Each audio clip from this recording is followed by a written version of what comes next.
podcast is powered by PKF. PKF, your trusted advisor in the Hunter for over 45 years.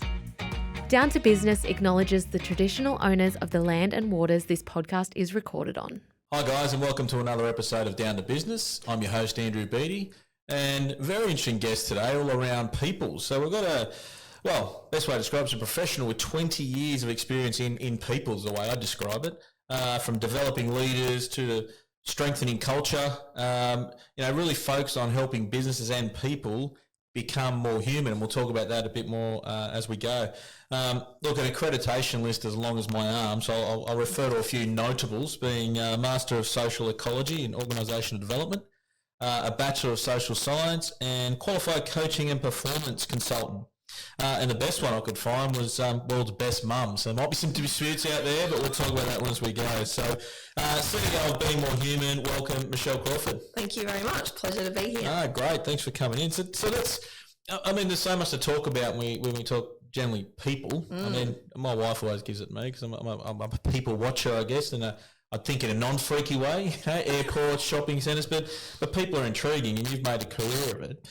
Maybe a bit more on your background and where you started and how you've got to this business now. We're working in organisations to improve humanity, I guess. Yeah, well, in my very early career, I started off working in a humanitarian aid situation in Africa and Asia, Kosovo, those kinds of places.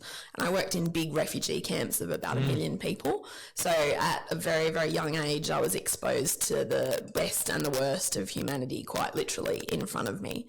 And when I was very young, I was about 19 and I had a team of about 30 people. And I knew that out of those 30 people, about 5 people, trigger warning, had been involved in murdering their colleagues only a matter of 2 weeks before. That's the team that I had. I had to deliver an outcome, so I was in the deep end and I had to learn quickly. So, I mean, just trying to get your head around that sort of aspect. So, but what is that sort of stuff, I guess, to learn quickly? What did it also teach you during that process? Oh, I think the biggest lesson that I had to learn, decision that I had to make was whether I thought people were inherently good or inherently evil. And even though I had all of the evidence to prove to me that they're inherently evil, I chose to believe that people are good and that some good people do horrible things. And that has really stood the test of time, working in coaching situations, organisations, transformational change. And I guess that's, whilst it's a long time ago in the refugee camps and that sort of thing, but that aspect, I guess, in modern day world, the pressure sphere and expectation, that sort of stuff can often influence some of that decision-making process of good people. It absolutely does. And I think, I'm a pretty firm believer that no one gets out of bed in the morning and, has a goal to be a really autocratic leader. But the facts are there are some leaders that are autocratic. So it's less about our intent and it's more about the impact that we're actually having on people around us. And when we understand that, we're able to reflect a little bit more and take more ownership for our behaviours and what that looks like. Yeah, sure. So going on from, being back in the days of working overseas in humanitarian aid and that sort of thing, where's the career taken from there? So then I was in generalist HR roles for quite a bit of time in health, education and working for Oxfam, recruiting engineers for the East Timor projects. And from there I moved in consulting and then I started running my own business about 9 years ago. So I pull on that one. So, I've spoken to a lot of HR people over time and I find it very, I guess it's a demarcation or a polarising argument when you talk about what is HR. From many business owners, HR would say it's hiring and firing, if I had to summarise it. Where you've taken it to now, and I think where you're getting the impact is it's so much more and, and bringing the best out of people or teams or leadership. Well, within HR, there's a range of different specialties. So my specialty is organisational development. So that's what's led me down the path of executive coaching and strategy work, organisational culture work. So 9 years ago, you went into business. I did, yes. How's that been? Yeah, it's been fantastic. The best thing I've ever done. best self-development journey that I've ever embarked upon. It can be both confronting and challenging and awesome all in one day, which I really enjoy. But the thing I love the most about it is you're responsible for the success or otherwise of the business. If it's not working, it's your fault. And if it's working, it's because of you. Well, especially so when I like it's, that. yeah, especially when it's your own investment in there too. You can't afford not to.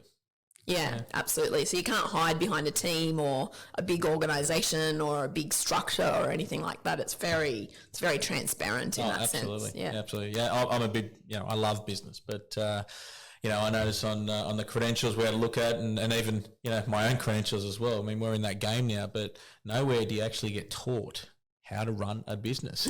That's very true. So it is a bit of the school of hard knocks. It is, yeah. We'll come back to some of your business, your own business habits in a minute. But so being more human, I mean, someone could say that's a goal, a vision, a throwaway line. Talk to me, what does that mean in the sense of what you're seeing these days, and it's particularly for business owners and how you work with that, and where are we going wrong? I think from what I've observed with years of consulting is that there's an over focus on measurement. Measurement's important, KPIs are important, knowing your outcomes are important. There's no getting away from the fact that it's important, but it is not the be all and end all. And if you focus on that at the expense of your humans, you get a very faulty emphasis on one part of business. And if you think about humans, they're front and center to everything. They create your culture, they create the levels of engagement that you have. They're the ones that deliver your profit. They're the ones that make your business a success or not a success. So for a person to even think that they're not going to invest in their humans, to me, just doesn't make any sense. And I was seeing business after business after business that was just overly focused on the measurement side, which is why I came up with the term being more human. Yeah, there's a famous saying I've heard time again about people that said, "Well, what if I invest in my people and they leave?" And it's, "Well, what if I don't invest?" That's right, exactly. So, that's the worst part. That's a good one. But on that, like, I mean, how do business owners know they aren't achieving this? Well, how do people generally, not just business owners, because I think so many people can be trying and doing the right thing with the right intent. And especially, I mean, I find we employ a lot of people, and I find these days that you think you're doing great things and then you get feedback and all of a sudden it's like, oh, I don't know. So talk to me about that and what you found. Well, I always liken a business to a human, right? If you're a human and you're sick in any way, you get a set of symptoms in your body that are indicators that something's not going well, that you're off track, that you're not doing the right things, that you're suffering in some way from something else that you could be doing. And a business is exactly the same. If you're suffering symptoms in your business, and those symptoms could be low engagement, could be lots of conflict, staff turnover, difficulties to attract and retain staff, branding difficulties, there could be a whole range of symptoms that you're having in your business. That's an indicator to you that you don't know your humans well enough, you're not listening to your people, and you don't understand exactly what the conditions are in which they're going to thrive, because you're not providing that. Yeah, no, I can see that. But talk to me on how do people best understand that? Like I think the whole point we're talking about here, being more human, we're in a world where I think, I know some people I deal with that they would love just to deal on email and that's about it. So how does, as a business owner, how do we engage in this process and really understand where the symptoms are? I think as a business owner, you have to be curious, and you have to have a particular mindset that allows you to be interested in what other businesses are doing, seeing what's happening in the market, observing other more successful businesses than you, and just having that real approach of curiosity and saying, I wonder what's going on over there. I wonder what I could be missing here. Going out and learning, professional development, coaching, those are the kinds of things that you can do to help you understand what the potential could be that you could lean into. Because realistically, I mean, it's funny, once you get to a certain level in an organisation, and not necessarily just a business owner, but you move through the ranks, it becomes less about your capability in what you deliver to, say, a consumer, and more about how you manage people. Yeah, and I think that's the fundamental problem is that we, in Australia, we have a whole nation full of leaders that used to be technically good at what they did. So if you're a great accountant or a great lawyer or a great nurse, you get promoted. Suddenly you're managing and leading people, which is an entirely different skill set than any kind of technical capability that you had. And mostly you get no support for that. So you're thrown out into this world that you really don't know what you're doing. You're navigating why humans do the things that they do. You're not a psychologist. You're not an expert in humans. And you're expected to know what to do. And I think that's one of the fundamental issues. And that whole learning development. And well, it's interesting, isn't it? Because, I mean, at a real base level of leadership is, a leader's got to have followers, otherwise you probably stand out alone. So Exactly. it's really how do you engage those followers. I think Exactly. it's, and I like our industry in accounting and advisory, etc. That, I mean, I'd probably show my age, but I've been in it a while now, and I like to think, we've developed a long way, but for years it was either you were more technical or you'd been there longer, which I know which is worse. You're the manager, Yeah. And that'd play out a lot. And I think, one of the things that I see that leaders collectively do wrong is that they underestimate their impact on people. Yep. So they fundamentally don't understand that by the fact that they do these certain things and say certain things, they are creating a ripple impact. And they don't make that connection between what their staff are doing and saying and what they're doing and saying. And that's a big problem. Yeah, and I guess what I look at some of the modern day workplaces where it's all open plan, or it's an open door policy, or we jump onto fads pretty quick, and some of these things we don't think about some of the flow on, like that conversation I'm having. Who else is overhearing or pulling someone up? Am I doing it in the right forum and taking them aside, etc.? Exactly. Yeah. So, okay, so we've got a few issues, and I mean, I guess when you talk about even being human, it even comes back to, are we greeting people? Are we using manners? Are we smiling, But let's talk about how we can address that, because this isn't all you do. You actually work through this and helping businesses. So what do we do about it? I think there's a range of things that we can do, but if we take the big picture and we say any kind of investment in humans is what matters, what we're involved with at the moment is a whole new initiative, which is we call Thrive Stars. So we're looking to measure organisational prosperity, which is something that all organisations want. So we can all sort of say, yes, let's sign up to the idea of organisational prosperity. So put that into my simple brain terms. So simple brain terms, we're measuring 5 things. We're measuring culture, inclusion, well-being, productivity, and sustainability. Okay. So they're the 5 pillars of organisational prosperity. The reason we're measuring this is because we've done our business case and we know that Australia is losing 37% of its GDP, literally flying out the window, because of poor organisational practices and poor leadership. So we know that that's a problem because at an individual level in your business, it means you're losing around 37% of your revenue. And we can do something about that. So what we're doing about that is measuring those 5 particular pillars, and all of those pillars are levers that involve humans. So every single one of them are human focused. Even the productivity measure is human focused. And when you start working with levers that involve humans, you have this ripple effect that creates business outcomes across the whole business. So you're not just tweaking a system over here or a process over here. When one person in your business fundamentally changes their behaviour around culture, as an example, that affects everybody else in the business. So, I mean, it's a very interesting concept. Again, or especially in today's current environment where it just seems like, where have all the people gone? I mean, I've heard, they've gone back overseas, but, yes, we've got immigration, but it just seems to be a lot of people just exiting traditional industries, etc. Yeah.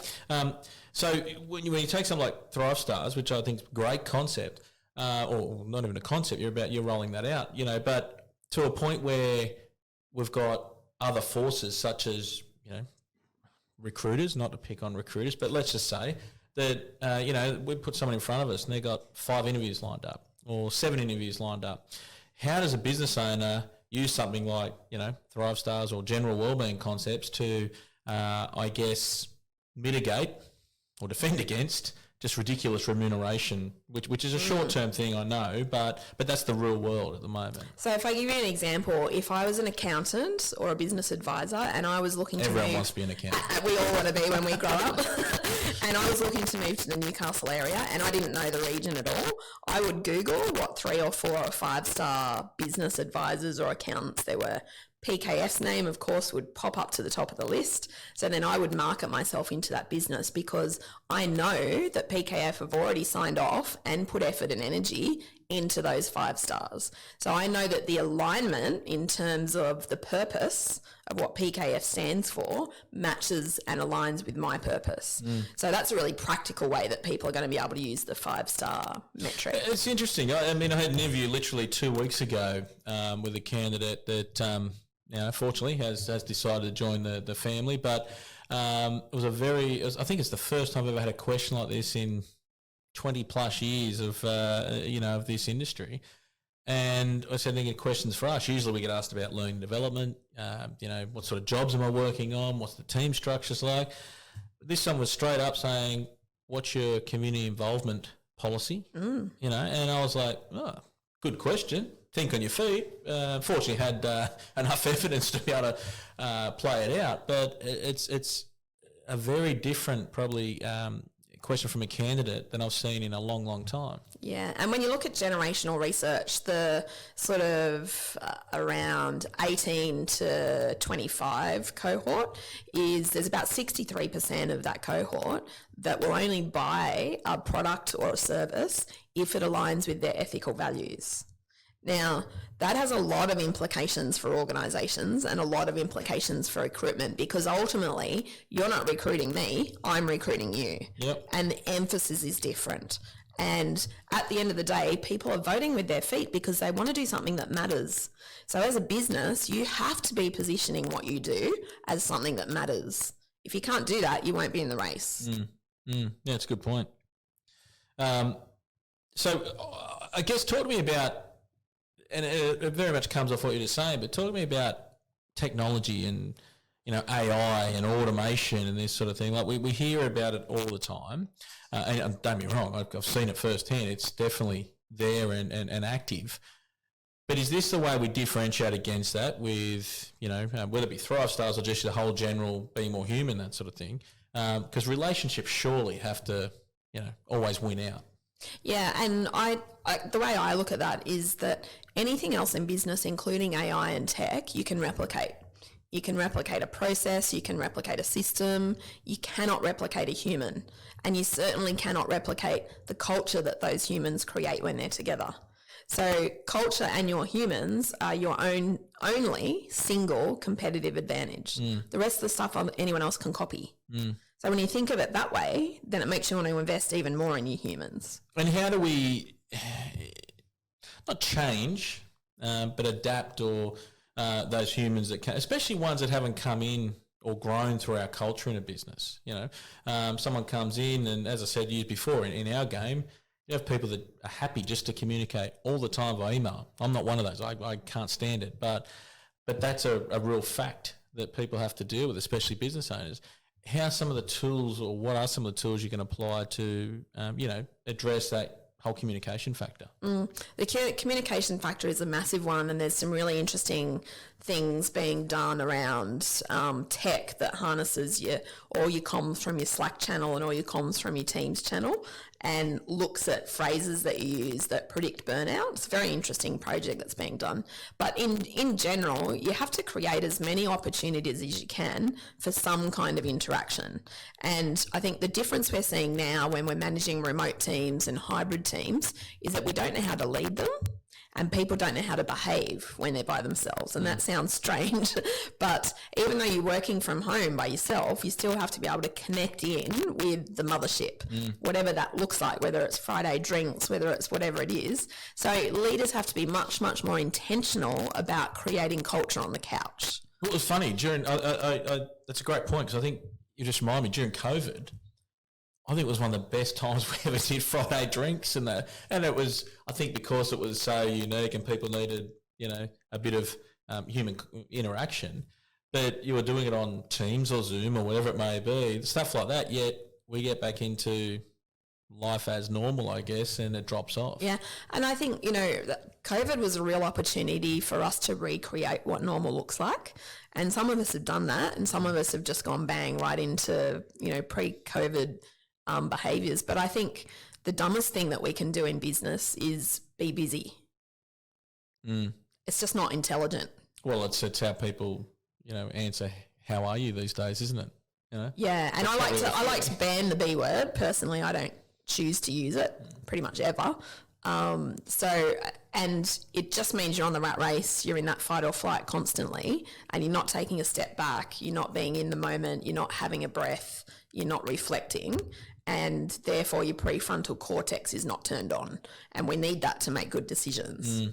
Because I think the other thing with that is we become very complacent, like it's easy to say busy, or it's easy just to go, I've just got to get this done and forget about that other stuff. So to me, I know like a personal trait is having structure, around. So when I do get busy, I know, hey, hang on, I've got a coffee with a colleague, or I've got a team meeting, or using that diary quite effectively. I live and die by my diary, which is interesting because I'm not naturally a diary person. I'm much more naturally, oh yes, in 2 minutes let's go to a movie. That's my natural way of being. But I know I have to function in this world somehow, so I live and die by my diary pretty much. Yeah, that's good tip. So you mentioned a business already, but tell me a couple more about some of the war stories. Well, not so much war stories, good stories. I've literally got war stories. where you've applied this to a business owner. Okay, so the one that I'll think of that I've been working with for the last 3 years is a publicly listed company, and they're Newcastle based. And in this case, the leader had a fairly new executive team, and they hadn't worked together for very long. And so there was still a lot of settling and a lot of getting to know you that had to happen. There was a team charter that needed to be created around behaviours and what to expect. But one of the biggest challenges was that CEO was very aggressive. And so he was going out into the workplace and being verbally aggressive, and not violent, but verbally aggressive and intimidating to people. So his people were scared of him. His executive team was scared of him. And he is probably one of the most challenging people that I've ever coached, but he's also one of the most amazing people that I've ever coached, because over a period of 3 years, he's turned into a highly constructive leader, and we have all the data and evidence that shows us this. It's not just my opinion. And he's become what I would call an exceptional leader.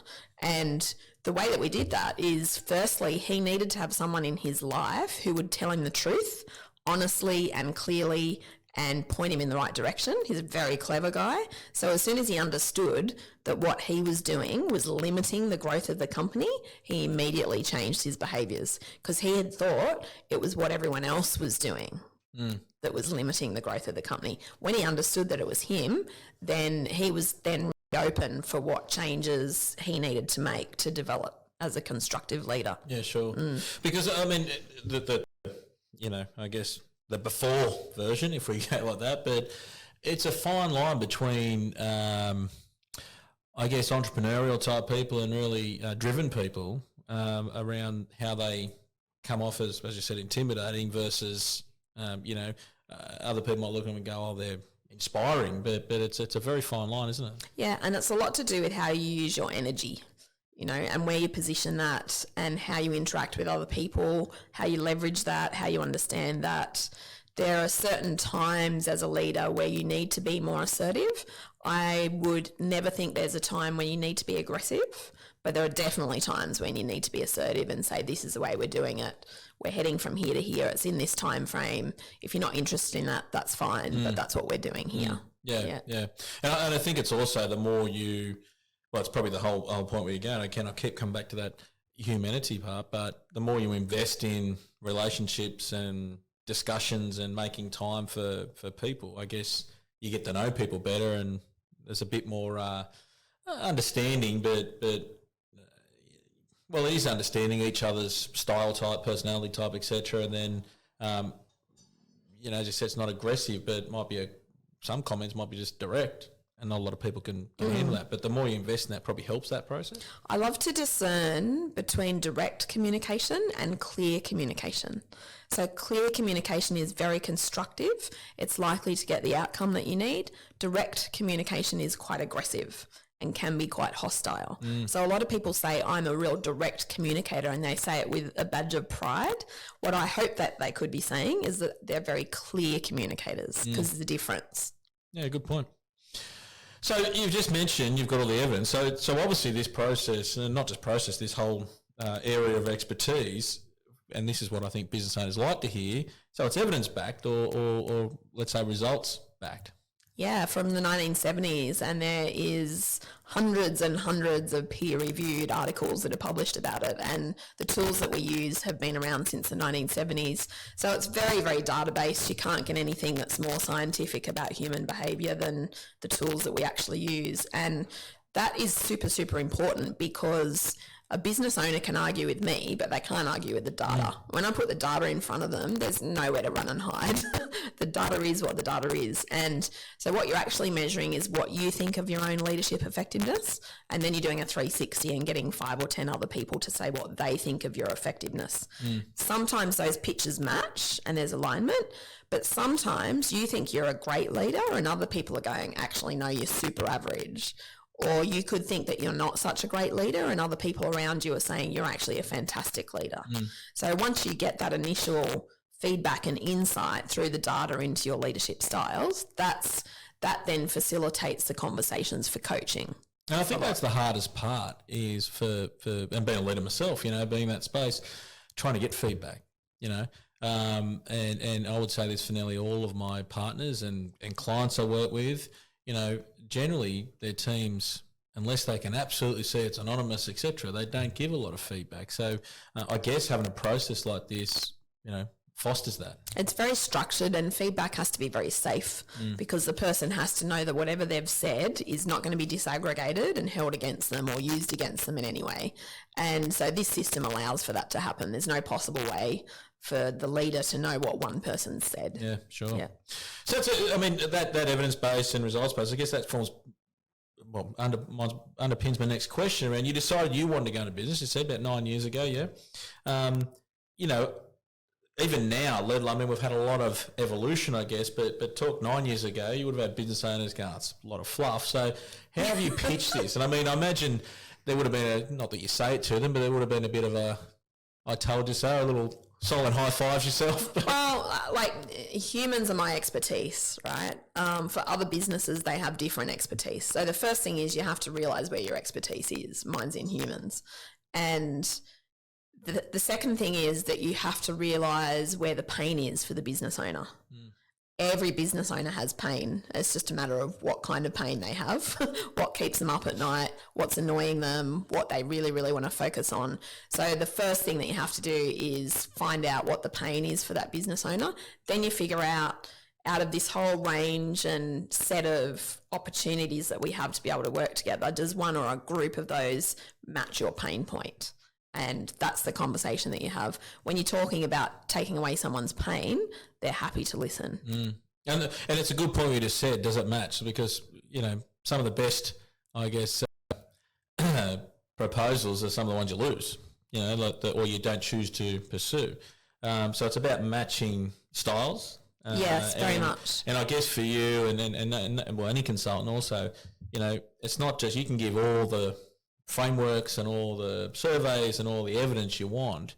You need the leaders or the business owners or the businesses themselves actually applying some of this stuff. The business has to come to the party. At the end of the day, if you're not willing to commit the time, the money or the resources or to invest, then go somewhere else. I don't want to do business with you.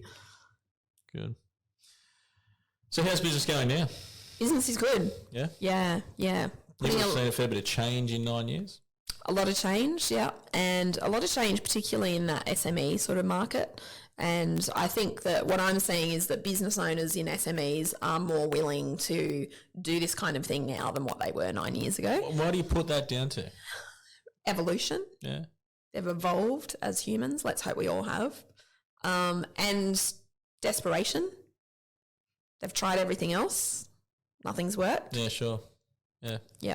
Because, I mean, it's a hard one too because there's so much. I mean, and I agree with you. You do a web search now or like it just seems to be in your face all the time. There's a lot about well-being or mental health or, all, not necessarily just what your being more human is, but it's interrelated.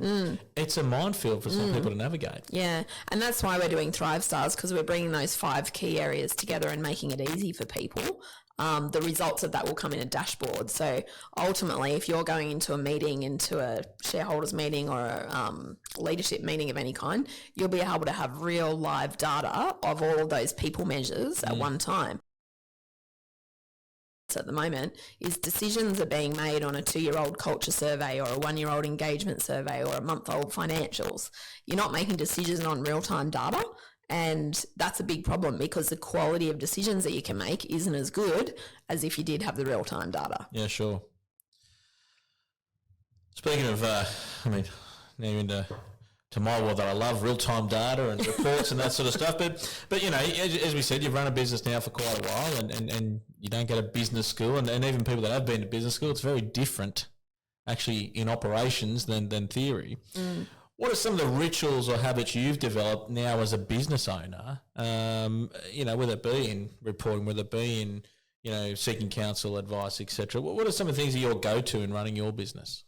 I'm really good at asking the right questions to the right people. So I have a pretty broad network of people that I can just call or tap into at any point in time or meet with, which I'm very grateful for. And I take on that wisdom. I'm not someone who, just chats to someone and doesn't do what they've suggested. I'm a real implementer. So there would be that. The other real ritual and I think thing that I've learned with business is all around business development. So in the past, I used to do a bit of business development, then I'd execute and implement, and then I'd go, oh shit, where's the pipeline? That's right. And then I'd have to go back to business. So I learnt my lesson pretty quickly about that. I love you said that because I coach on this. Do you? Yeah. and I go, but we're busy. I go, but it doesn't matter. Yeah. You've got to be doing business. Yeah. So now I know it's always about the meetings. And so I try to do about a 70-30 split. So 30% is focused on BD and 70% is on implementation. And BD's, not to digress from your business, but BD is such a wide topic. It doesn't have to be face-to-face all the time. It's, I've got a simple thing in my diary every day, call 4 people. You'll call people all day, but I'm talking 4 people you didn't have to call. Yeah. It's those kind of things we can do quite quickly, quite easily, and use technology that we said before could be evil, but we're saying it can be used very effectively as well. Yeah, that's right. And I think, with BD, the bit that I'm exploring at the moment is automated lead generation, and that's really interesting. I'm kind of really nerding out on that at the moment. I haven't chosen what I'm going to do, but because the other thing about running a business for yourself is that you're not good at everything that you do. So I've really been adamant right from the beginning that if it's not my genius zone, I'm going to outsource it. So in terms of the relationship to tech, I love tech, and I love that tech does what tech does well and that humans do what humans do well. And as for the singularity, the point in which those two merge, I don't know how to comment on that. But what I would say around the development of tech is that any kind of movement or publication or interest around ethical tech is what I'm looking at. Yeah, sure. I like to break tech, but but I think the good thing with tech, it's become, it's so prevalent. It's become cheaper and cheaper and cheaper. It's effective. There's so many options out there. I don't know how you could not have it in your business these days, but I know still there are a lot of people that just blind eye because they don't understand it. But I think your point's very, very valid. You don't have to understand. You need to know what you don't know, but you need to get the right people around you. Yeah, that's right. Yeah. All right.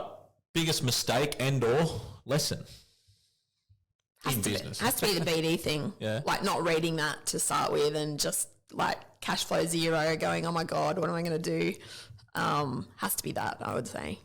Very good. Yeah. Yeah. Along with I'm a very visionary kind of person, so I like concepts and I like ideas and I like vision and I like creating things. I don't like maintaining things and doing the follow-up sort of side of it. So I have to force myself to do that because I know it's a really important part of business, but it's not my genius zone to do that. Do you sort of DI on the disc? I haven't done disc in ages, but I would imagine D. Yeah. Definitely. Yeah. I sit pretty much pretty much the same. Yeah. I don't like the detail. Best advice? Give it a crack. If you're out there and you're thinking of starting your own business and you're scared about that, that's okay, because that's how we all started. And it is worth it. And you have this sense of autonomy and ability to contribute and impact to society like you will never feel in an organisation. I think it's a good point. You know, and I think the worst thing we do these days, and one of my passions, if I ever get time, is to affect the school curriculum where, you know, right back to HSC, there's so much around if you don't make it. But at the end of the day, there's a myriad of paths to make it. And likewise in business, you know, like, you have a go. I think put some safety nets around you. You don't be, you know, flippant with risk, but, you know, absolutely have a go, see where you went wrong or went right, and reapply. Yeah, and one of the things I love about business is you're constantly iterating. You know, you're not doing the same thing. Put it this way, if you are doing the same thing a year later that you did the year before, then you're not going to last very long. So you're constantly evolving, and I really enjoy that. Yeah, I love that. Well, we've covered a lot, and we could probably go for days on this humanity topic. Obviously, you made a career out of it, and I think, but I'm going to try and recap some of this stuff. So I like what you said at the start around people are generally good, you know, but I guess it's how do we impact that, or how do they make an impact, and that really applies in business as well.